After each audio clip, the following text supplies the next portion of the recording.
my fellow human beings, and welcome to episode 163 of The Best Blessed Life. I'm your best host, Kristen, and today's topic is don't be depressed. Let's get wacky with cake.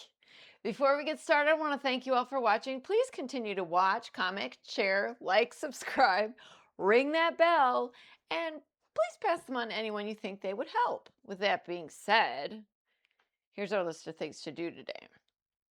Daily mantras, make sure you're checking those out on my story on Facebook at Kristen Haas, KristinHass. That's right, 1A, 2 S's. And you can also check it out on Instagram at The Best Blessed Life. I'm also on TikTok at The Best Blessed Life. And I'm on Twitter, which I come to find out I've been giving you the wrong handle this whole time. It's not The Best Blessed Life, but it's Best Blessed Life with the I being replaced by 1. That's still true. Okay. Then we're going to take time to appreciate whatever. Don't know what that might be yet. Might have to be our cake. We'll find out. And then we're making wacky cake. Okay, so there's a history behind wacky cake that I want to get to, but I also want to be making the recipe at the same time, giving you as much information as I can. Okay, so this takes 1.5 cups flour, or 180 grams if you weigh your flour, 1 cup of sugar, 4 heaping tablespoons of cocoa powder, 1 teaspoon of baking soda, 1 teaspoon of salt, 1 tablespoon of vinegar, 1 teaspoon of vanilla, 6 tablespoons of veggie oil, canola oil is fine, and 1 cup of water. Okay, I don't know if you noticed, but there's no butter and there is no eggs. So that is because this cake is called wacky cake because it was derived in the 40s during World War II because of the rations, right?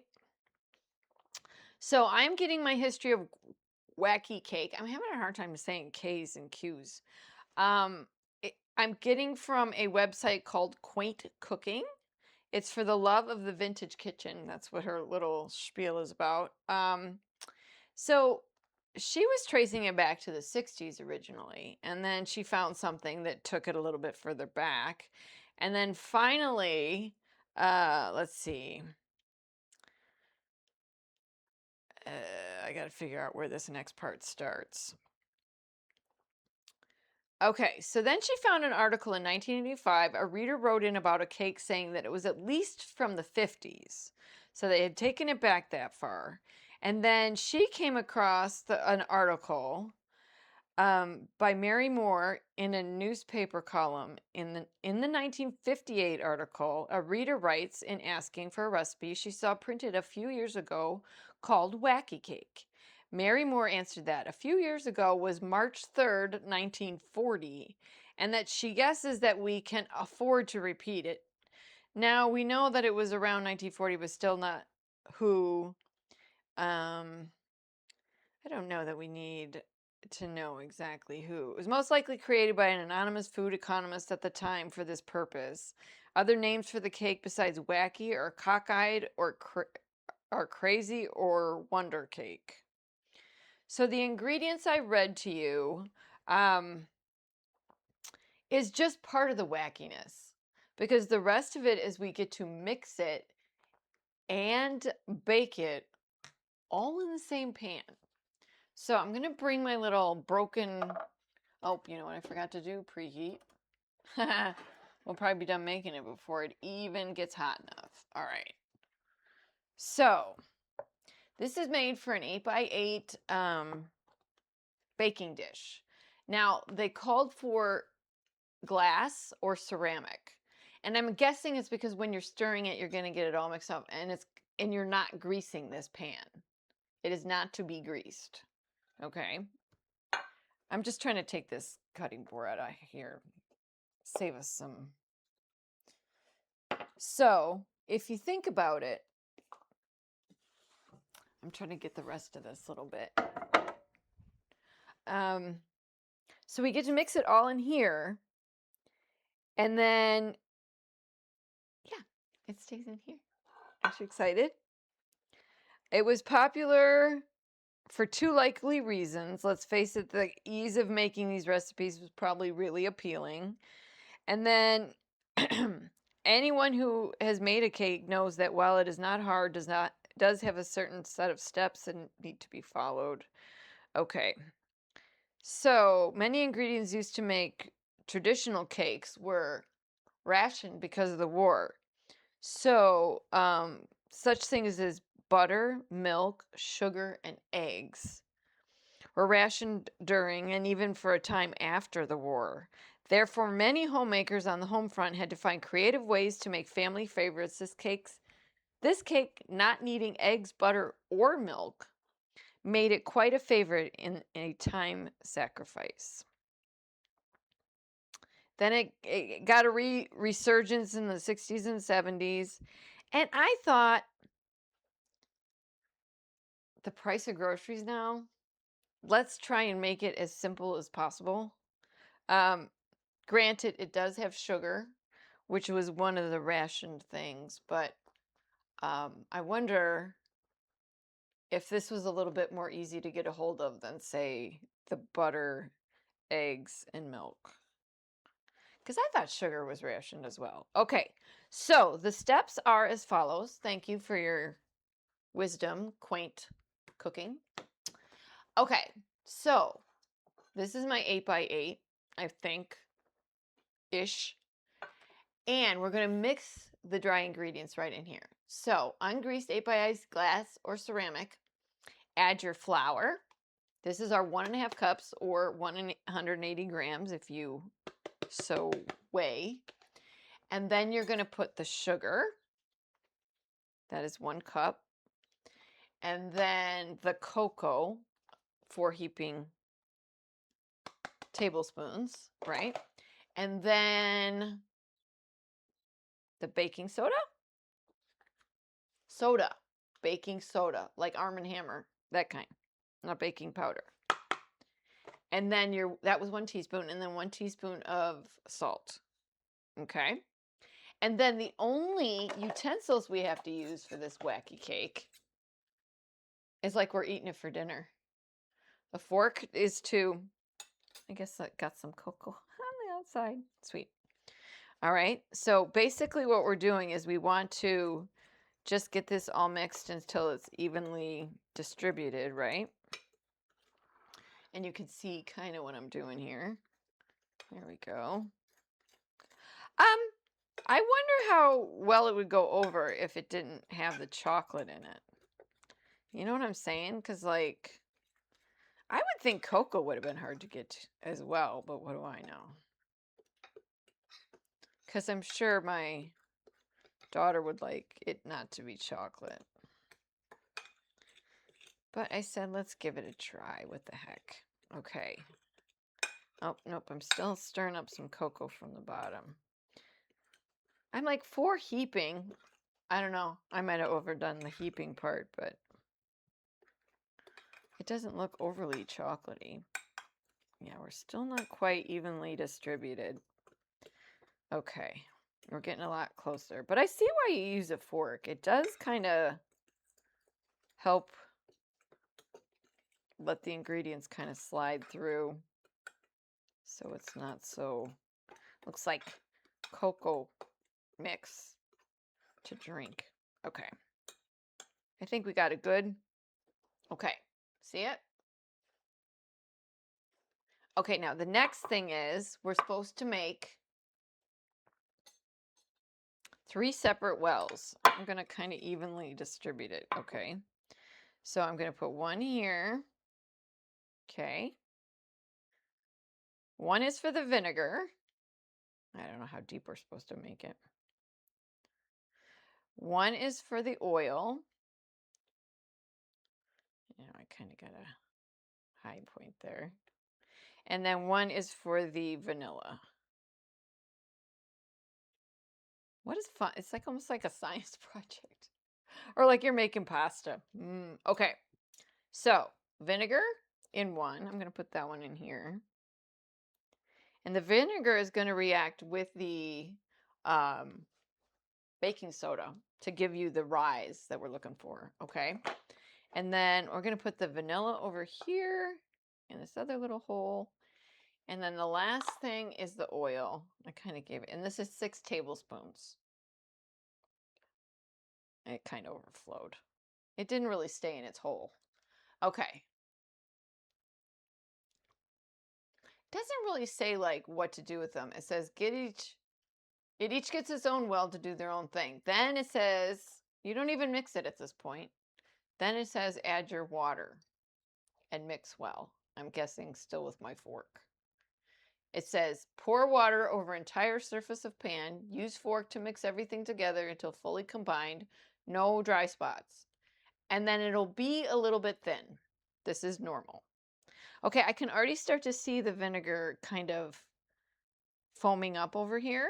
I don't know if you can see. It's kind of a hard thing. Let's see. It's right there. Nope, you can't. I get too close and then it's too high. Okay. Oh, well, it was worth a shot. It is foaming. Okay, and now I'm going to pour the water. And yes, I'm doing exactly according to the recipe, except I'm not making the frosting. And I'll tell you why. I made chocolate frosting when I made last episode's cake. The, the Sunshine State Crunch. Oh my God, that cake is so good. I just loved the theory behind that crunchy layer. And it does add such, I don't know. It just adds this like super, let's just put it this way, it was amazing. And I'm going to make it again, even if it's just for myself. But I would say it's not super orangey the way that I made it because I didn't use orange extract. And what was the other thing I didn't do? Oh, I didn't use just the cream cheese frosting. I made a chocolate fudge because I combined 2 cakes together from... Okay, so we're trying to get it mixed here. It's kind of sticking to the bottom.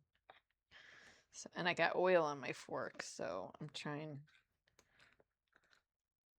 They fail to mention, how do they get this stuff off the sides? All right. Okay, so basically, I don't know. I don't think it looks as thin as its sheet said, but maybe I'm just not done incorporating everything yet, which I'm not because I can feel a big blob in the middle. Okay, but while I'm stirring, I figure I could, because I'm not using a mixer today, that I could talk about my topic, which is take time to appreciate. And maybe this is a good reminder of that because, like, pulling out big equipment and, getting everything on it and doing all the stuff you have to do to it and then washing all the equipment from the machine. While I appreciate the energy my, say, stand mixer has, it is loud and hard to film when I'm trying to show everyone things. And then it is a hassle to clean up. Am I complaining? No, because I appreciate the job it does, right?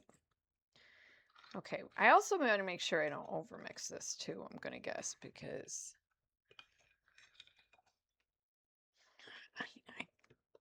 hey, you guys, this looks pretty freaking amazing, if I do say so myself. Okay. And then my thought was to not just to, let me take a little taste.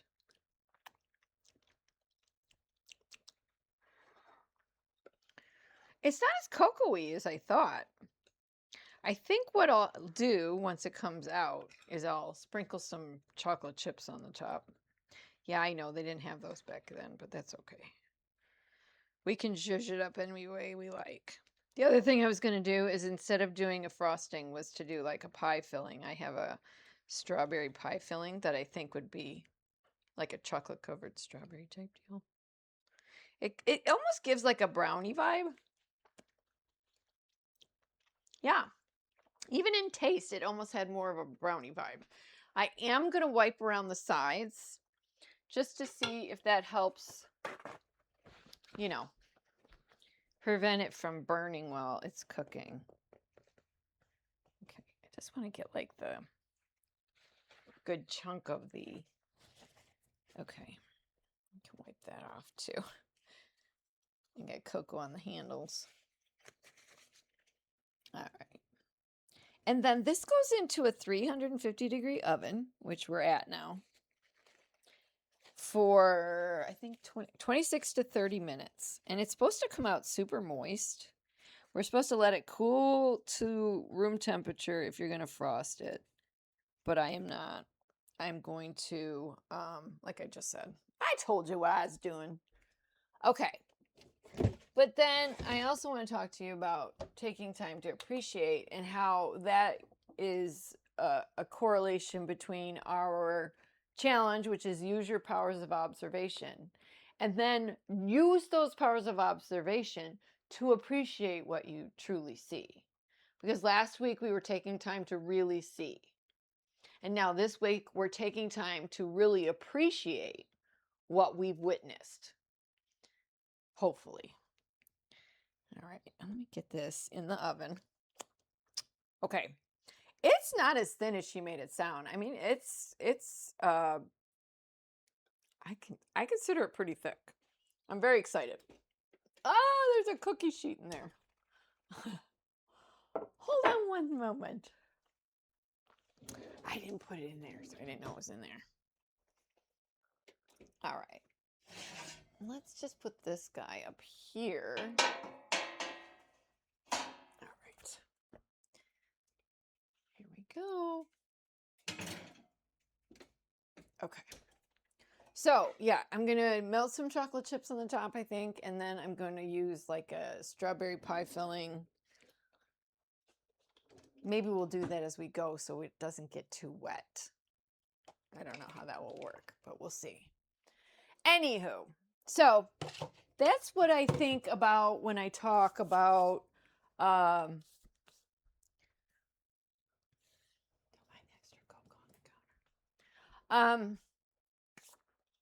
want each of these things to correlate from week to week. If they don't, then I will indeed start a new challenge. July is coming, which means August is coming, which means my birthday is coming, which means season 6 is almost over. Can you imagine that? I have to sit down and appreciate that for what it is and what I've learned on this channel. Because no small feat that I have taken essentially, not from the very beginning. I didn't do recipes in the beginning, but I did a lot of talking. And I did a lot of hand gestures. So I was like driving myself crazy. So I like to bake. And then that whole thing started, right? To bring us to where we are today. And I do dinners. I do a lot more baking just because I feel more, I don't know. It feels more decadent, even if it's not. I don't know. I'm going to have a dinner for us next time. I already have it planned out. I just didn't have pretty much any of the ingredients. So I figured, you know what? Let's do something fun and simple to help represent like where we all are with our economy and the cost of food and everything. So this is why we went. Again, taking time to appreciate that I am able to do this and show people different ways of doing things. Because in fact, when I started baking, I did simple things like make chocolate chip cookies. And I haven't made a chocolate chip cookie since I made a chocolate chip cookie cake on here. But individual chocolate chip cookies, I haven't made in a really long time. Because I am like in this mindset of just finding everything that's new and interesting about cooking and maybe putting my spin on it and making it. I wanted to make it into the rotation, guys. I need a bigger rotation. We get stuck in this rut of eating the same things over and over again. And I get tired. Everybody likes this thing you make. Can you make that? And I'm like, yeah, but I'd really like to make you this. Can I do that just once? Or, the methods. I'm really into the methods, the techniques, the different ways of making a cake or a brownie, or taking a cake mix and turning it into something completely different. That's what I appreciate about what I'm doing here. I'm learning and I need this so bad. But I also find that I learn more if it's hands-on, if I'm hands-on, if I'm the one making it. It seems more, it it essentially travels up my arm and connects what I love with my brain to process how do I go about actually doing that, if that makes any sense whatsoever. And I did not set a timer. Let's do 23 minutes. What was it? 26? Has that been 3 minutes? Let me turn the light on. That would help. All right. Well, we'll try. Yeah, we'll do it. 23. Don't worry. I'm not gonna hold you hostage for 23 minutes. But so I take, because there's some days where I just go, I don't want to film today. But then I feel bad about it. Because what opportunity am I missing by not researching something different? And sometimes it takes that kind of kick in the butt to do something. Like today, I was going to make something, and then I realized I didn't have any of the ingredients pretty much. And I'm just like, okay, well, I'm just not going to film today. But then I'm like, no, can't do that. And could I explain to you why? Probably not. Except, again, I'm learning. And this wacky cake is just another fun, different, unique, however you want to put it, era, bringing back something that maybe my grandma made.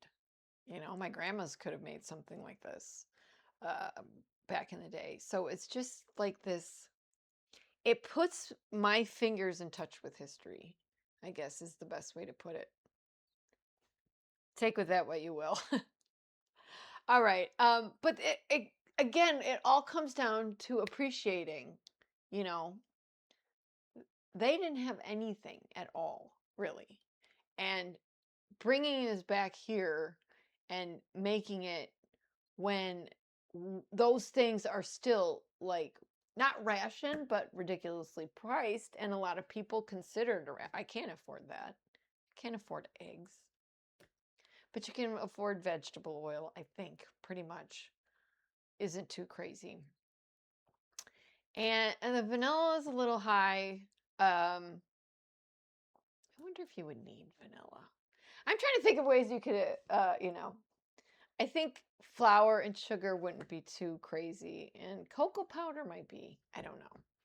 But those things, like, even while I'm standing here, I'm like, did they have cocoa powder back in the day? I'm not being silly. I'm assuming they did. But that's what I appreciate, is knowing that I am learning for myself and appreciating, like, I want to take this technique and see if I can translate it into something else. That's what's in my brain now. It's like you're given a Lego set and you're given a set of instructions to follow, right? And those set of instructions build this particular thing, right? Back in the day, they were all just a big bucket of Legos, and you just had to, like, I think they had some sets back then, but you just had to create something on your own. So now they give you these sets and you create what that set is made to make, right? Thinking inside the box there. But then we're now taking that apart, using those pieces that you made the kit with, and we're now making something different. That's what I want to do with this recipe. Like, I want to take this and maybe make a vanilla version. Or can we make it so that it, I think once we do the, we could do a poke cake with it. Like, that's what I'm doing with that cookie recipe. Like, I took that bake with your butter cold, and it's just a game, and stuff them. It's like a game changer. It's beyond boggled my mind, and I appreciate everyone who has come before me and done these things, because I wouldn't be able to build on what you all know, because I would have never known to try that. But see, now I want to try other cakes with baking soda and vinegar instead of eggs. So this is where my brain leads. And can I turn that into something different? Or can I substitute something for something? Like take the cocoa out and put cinnamon in. All right, booyah, I just invented what I'm doing. All right, anyway, I'm gonna put you on pause for just a little bit. We got about 18 minutes left. I will come back when she's good and done. Okay, we're back. And if you heard that last little ding, it means the cake is done. I'm going to do a quick showing, and then what I'm going to do is I'm going to put it back in the oven and let it cool in there first. It seems to help with the fact that sometimes I'm not even going to talk about it. I'm not going to talk about it. But I usually turn the oven off, and then, yeah, see, it's already starting to sink. But it's very light. It's really dark, chocolatey. Raised pretty good. Can't see the line where I wiped it down. Okay, and then I'm just going to leave. I debate between leaving the oven completely closed and cracking the door a little bit. Okay, so I set the timer for 10 minutes just so I don't forget about it. But I'm just essentially going to melt some chocolate chips on the top. And then I thought people could, scoop some strawberry pie filling. I have raspberry, whatever you think goes with chocolate. You could just do some chocolate syrup, some ice cream, warm it up, some whipped cream. Whoop-de-doo. Yeah, I'm not even going to try it right now. And I do want to mention a big thank you to Emily, who does my hair. I just got it done last week. She did a fantastic job. So thanks, Emily. And yeah, I think that's about it, guys. And I do have the chocolate frosting from last week too. So potentially I could do chocolate on chocolate.